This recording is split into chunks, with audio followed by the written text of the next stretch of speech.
मिल बांट के जो सेनेट की नशिस्तें हैं वो एक दूसरे को दे दी जाएंगी और बड़े आराम से सब हंसी खुशी रहने लगेंगे। तो ये हो सकता है। अब इलेक्शन जो है वो भी जो है वो बंदूकों के साए में होगा। सिक्योरिटी के बड़े ज़बरदस्त इंतजाम इलेक्शन कमीशन ऑफ पाकिस्तान ने किए। अदालत ने जो किया वो सबके सामने है, उसे एक अदालती ज़्यादती करार दिया जा रहा है। उमर अयूब साहब कहते हैं, जो अपोजिशन लीडर हैं कौमी असम्बली में, कि ये सब कुछ या तो किसी मुकम्मल बनाना रिपब्लिक में हो सकता है या पाकिस्तान में हाइब्रिड निज़ाम के तहत खैबर पख्तूनख्वा में ऐसी सियासी जमात को पीटीआई की रिजर्व नशिस्तें दे दी जाती हैं जो कोरम के लिए भी मतलूबा तादाद पूरी नहीं कर सकती। माशाल्लाह इलेक्शन कमीशन एतवार के दिन अपने दरवाजे खोलता है और पेशावर हाई कोर्ट को खत लिखता है कि गवर्नर को खैराती एमपीएस से हलफ लेने का इख्तियार दिया जाए, और वही होता है। सुभान अल्लाह। जब सुप्रीम कोर्ट ने गुज़िश्ता साल रिजर्व नशिस्तें पाकिस्तान तहरीक इंसाफ को देने का हुक्म दिया था तो उस वक्त इलेक्शन कमीशन कहां था?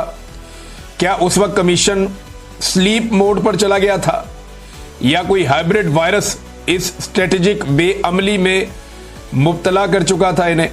बहरहाल ये इलेक्शन कमीशन, अदालत, ये चीज़ें अब किस्सा परीना हो गई। अब अगर पाकिस्तानियों को अपनी किस्मत बदलनी है तो उन्हें बाहर आना पड़ेगा, क्योंकि पाकिस्तान की एस्टेब्लिशमेंट ने पूरे निज़ाम को ऐसा जकड़बंद बांध दिया है कि अब ये निज़ाम उनकी मर्जी के बगैर सांस भी नहीं ले सकता। ये निज़ाम उनकी मर्जी के बगैर हिल भी नहीं सकता। अदलिया पूरी कंट्रोल है, पार्लिमान कंट्रोल है, हुकूमतें कंट्रोल हैं, इदारे सारे के सारे कंट्रोल्ड हैं, मीडिया पूरी तरह से कंट्रोल्ड है। हर चीज़ पाकिस्तान की एस्टेब्लिशमेंट की गिरफ्त में है इस वक्त। इनकी गिरफ्त इतनी अच्छी पहले कभी नहीं थी जितनी अब हो चुकी है। अब अगर अवाम ये चाहती है कि अवामी फैसलों का एहतराम किया जाए या अवाम की बात भी सुनी जाए, तो फिर अवाम को चीखना पड़ेगा, उन्हें बाहर निकलने के बाद अपनी आवाज़ उठानी पड़ेगी। अब ये अवाम आज कर ले, 10 साल बाद कर ले, 20 साल बाद कर ले, 50 साल बाद कर ले, जब भी अवाम निकलेगी तब ये मामला हल हो जाएगा। मामला सिर्फ 4-6 दिन का है।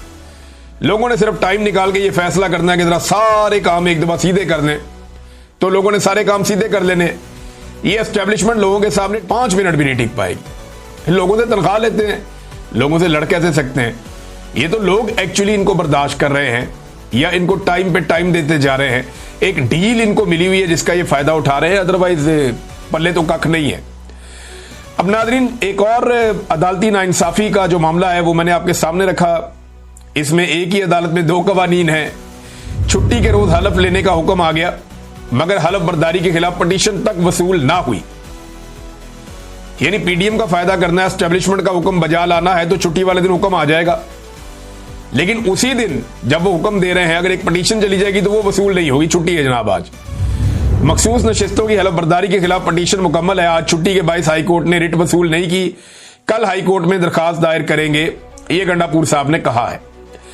नाज़रीन, दूसरी जानिब जो तहरीक है वो आहिस्ता आहिस्ता आगे बढ़ना शुरू हुई है। जो इमरान खान साहब ने कहा कि 5 अगस्त तक आपने बड़ा काम करना है, तो गिलगित बल्तिस्तान में बहुत बड़ी रैली निकली नौजवानों की। लाहौर में रैली बड़ी तगड़ी थी गुज़िश्ता रोज, और लाहौर में गैर मामूली एक्टिविटी हुई है पाकिस्तान तहरीक इंसाफ की, और इसी वजह से लाहौर में अब छापे मारे जा रहे हैं, कारकुनों को गिरफ्तार किया जा रहा है।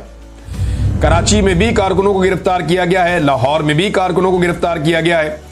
तो मरियम नवाज और बिलावल, इन दोनों का जमहूरियत के साथ कोई ताल्लुक नहीं है। अगर जमहूरी अंदाज में किसी सियासी जमात के वर्कर्स पुरअमन तौर पे निकलकर अपनी रैली निकालते हैं या एहतजाज करते हैं, तो बिलावल और मरियम नवाज दोनों डंडा चलाते हैं और पुलिस की फोर्स को इस्तेमाल करते हुए रियासती जबर के जरिए से नौजवानों को गिरफ्तार करते हैं। ये चीज़ सिर्फ रिकॉर्ड का हिस्सा रहना चाहिए, ताकि कल को जब ये चीखें और चिल्लाएं तो इन्हें ये दिखाया जाए कि आपने ये किया था। और कराची के अंदर भी एहतजाजी रैलियां हुई हैं, सिंध में, दीगर जगहों पे, एबटाबाद में, शबकदर में, पेशावर में और बहुत सारी जगहों में, बलूचिस्तान में भी। तो पाकिस्तान तहरीक इंसाफ आहिस्ता आहिस्ता मोमेंटम बनाने की कोशिश कर रही है, उनकी लीडरशिप, और वो ये कह रहे हैं कि ये लीडरशिप जो है वो गेन करेगी एक मोमेंटम तहरीक का। लेकिन देखना है कि कितना गेन करते हैं। अभी तक वो बात नहीं बनी जैसी गुज़िश्ता साल थी। मैं सीरियसली आपको बता रहा हूं कि बिला वजह जो है वो कोई मामला उठाने का फायदा कोई नहीं। जैसे ये तहरीक पिछले साल एक तेजी से आगे की तरफ बढ़ रही थी, या लोगों को लीडरशिप से जो उम्मीद थी पिछले साल, वो इस साल नजर नहीं आ रही। गंडापुर साहब ने इतने वादे किए, इतने वादे किए, इतनी कस्में खाई हैं, और सारे वादे भी तोड़ दिए और कस्में भी तोड़ दी और हलफ की भी खिलाफवर्जी कर ली। लेकिन गंडापुर साहब ने लोगों को मायूस किया। बाकी की आदत ने तो कोई इस तरह के दावे ही नहीं किए थे। बैरिस्टर गौर ने क्या दावा करना है, बाकी लोगों ने क्या दावा करना है, और जो दावे करने वाले हैं वो कुछ कर नहीं पाए। बहरहाल अब दोबारा कोशिश कर रहे हैं। इसमें पंजाब के अंदर बड़ा जोर लगाया जा रहा है। आलिया हमजा साहिबा कोशिश करती हैं, फिर रावलपिंडी डिवीजन के अंदर बड़ी कोशिश कर रहे हैं बहुत सारे लोग कि एक तगड़ी तहरीक खड़ी की जाए, और रावलपिंडी डिवीजन जब खड़ा होगा तो फिर पूरा पंजाब खड़ा होगा। ये बहुत इंपॉर्टेंट है, और ये इसकी जो स्ट्रेटेजिक अहमियत है वो सारे लोग जानते हैं कि रावलपिंडी में एहतजाज हो तो क्या होता है। नाज़रीन, एक और चीज जो इंपॉर्टेंट हुई वो ये हुई कि जितने भी नाराज अरकान है पाकिस्तान तहरीक इंसाफ के, वो सारे के सारे मलबा गिराते हैं बैरिस्टर सैफ पर। वो ये कहते हैं कि ये आदमी हमें काबिल कबूल नहीं है, ये एस्टेब्लिशमेंट का आदमी है। वो इस आदमी को कंप्रोमाइज्ड आदमी समझते हैं या नुमाइंदा समझते हैं एस्टेब्लिशमेंट का, और उन्हें लगता है कि ये हमारे बीच में रखा गया है। मैं आपको कई मरतबा कह चुका हूं कि बैरिस्टर सैफ जो है वो अली अमीन गंडापुर के लिए ऐसे ही है जैसे शहबाज शरीफ के लिए मोहसिन नकवी है। यानी मोहसिन नकवी वो सारे काम कर सकता है जो शहबाज शरीफ नहीं कर सकता। यानी मोहसिन नकवी जाके डोनाल्ड ट्रंप से भी मिलाया, हाथ मिलाकर आ गया, लेकिन शहबाज शरीफ नहीं कर पाया। इसी तरह बैरिस्टर सैफ जो है जब दिल करता है अडियाला चला जाता है, जब दिल करता है किसी को मिल लेता है, मामला कर लेता है। लेकिन बैरिस्टर सैफ जो है उसका जो चीफ है या जो उसका सरबराह है अली अमीन गंडापुर, वो अडियाला जाके इमरान खान साहब से मुलाकात नहीं कर पाता। तो ये बिल्कुल बेवकूफ किस्म की सीटें हैं। ये सिर्फ नशिस्तों पर बिठाए गए हैं, निजाम चलवाए जा रहे हैं मोहसिन नकवियों से और बैरिस्टर सैफों से, और निजाम यही लोग चला रहे हैं, और इन्हीं के खिलाफ तमाम पाकिस्तान तहरीक इंसाफ के नाराज अरकान हैं। नाज़रीन, हमारे बड़े अच्छे जर्नलिस्ट दोस्त हैं अली जई, और ये वीलॉग्स करते हैं, बड़ा खुलकर बोलते हैं, दबंग आदमी हैं। उनका ये कहना है कि मेरे घर पर पुलिस नफरी लेकर छापे मार रही है। इनके भाई को भी कत्ल किया था कुछ अर्सा पहले, इंतहाई अफसोसनाक और काबिल मजम्मत हरकत हुई थी, और अब उनके घर पर पुलिस की नफरी लगातार छापे मार रही है। मैं ना दहशतगर्द हूं ना कातिल हूं, अलबत्ता मेरे भाई को 2 महीने पहले कत्ल किया गया है।